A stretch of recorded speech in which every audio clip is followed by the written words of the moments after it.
देश में कच्चे तेल और गैस की उपलब्धता को लेकर केंद्र सरकार ने गुरुवार को विदेश, शिपिंग, पेट्रोलियम और सूचना प्रसारण मंत्रालय के साथ संयुक्त प्रेस कॉन्फ्रेंस की। सरकार ने बताया कि भारत अपनी जरूरत की करीब 60% एलपीजी आयात करता है और इसमें लगभग 90% सप्लाई हॉर्मुज़ स्ट्रेट के रास्ते आती है। पेट्रोलियम मंत्रालय की जॉइंट सेक्रेटरी सुजाता शर्मा ने कहा, We have almost 25,000 distributors throughout the country, and we deliver almost 50 lakh cylinders on daily basis. On the distribution side also, no dry out has been reported, but there is a manifold increase in the booking because of the panic. We urge the citizens to avoid panic booking. सरकार ने लोगों से panic booking से बचने की appeal की है। साथ ही राज्यों में जरूरतमंद लाभार्थियों की सूची तैयार करने को कहा है ताकि घरेलू और कमर्शियल सिलेंडर की सप्लाई प्राथमिकता के आधार पर दी जा सके। सरकार के मुताबिक हॉर्मुज़ स्ट्रेट में तनाव और कतर के एलएनजी प्लांट का उत्पादन रुकने से सप्लाई प्रभावित हुई है। वैकल्पिक कार्गो मंगाने और अंतर्राष्ट्रीय सहयोग से हालात संभालने की कोशिश की। एलपीजी सिलेंडर के लिए लगी लंबी लाइनें, सड़क से संसद तक विपक्ष का प्रदर्शन, होटलों में गैस सिलेंडर की जगह लकड़ी की भट्टी। इस समय ये नजारा देश भर के अलग अलग शहरों का है। किसी की शिकायत है कि गैस बुक नहीं हो रही तो किसी को हफ्ते भर बाद भी डिलीवरी नहीं मिली। आखिर ईरान जंग की आंच आपकी रसोई तक कैसे पहुंच गई?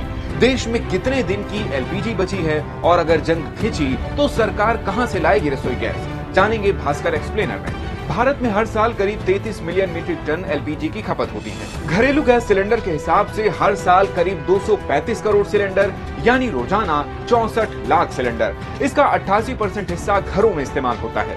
देश में 39.97 करोड़ एलपीजी कनेक्शन है। बाकी की 12% गैस कमर्शियल यानी होटल, रेस्टोरेंट, इंडस्ट्री वगैरह में यूज होती है। Trade research and analytics company CRISIL intelligence के मुताबिक भारत अपनी जरूरत का 60% एलपीजी विदेशों से खरीदता है, जबकि बाकी भारतीय रिफाइनरियों में तैयार होती है। अमेरिका, इजराइल और ईरान जंग की वजह से विदेशों से एलपीजी सप्लाई प्रभावित हुई है, जिसके चलते मध्य प्रदेश, उत्तर प्रदेश, बिहार और पंजाब में एजेंसियों के बाहर लंबी लाइनें हैं और बुकिंग के 3 से 5 दिन बाद तक सिलेंडर नहीं मिल रहे हैं। राजस्थान में सप्लाई बंद होने से 1911 रुपए का सिलेंडर 2500 रुपए तक में बिकने का खुलासा हुआ।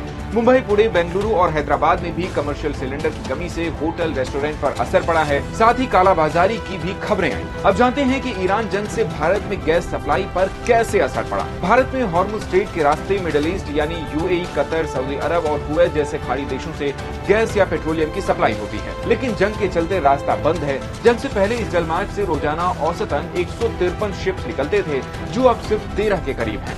ईरान ने अमेरिकी हमलों के जवाब में खाड़ी देशों को निशाना बनाया, जिससे यहाँ की गैस प्रोडक्शन पर भी असर पड़ा। ईरान ने चेतावनी दी है कि अगर अमेरिका इजराइल के हमले जारी रहे तो हॉर्मुज़ स्ट्रेट से 1 लीटर तेल भी बाहर नहीं जाने देगा। कल भारत आ रहे थाईलैंड के एक कार्गो जहाज पर ईरान ने हॉर्मुज़ स्ट्रेट में हमला भी किया था। ऐसे में सवाल है कि इन हालातों के बीच भारत के पास कितने दिन का तेल मौजूद है। मीडिया रिपोर्ट्स के मुताबिक भारत के पास करीब 10 दिन का एलपीजी बफर स्टॉक है, जो जल्द खत्म हो सकता है।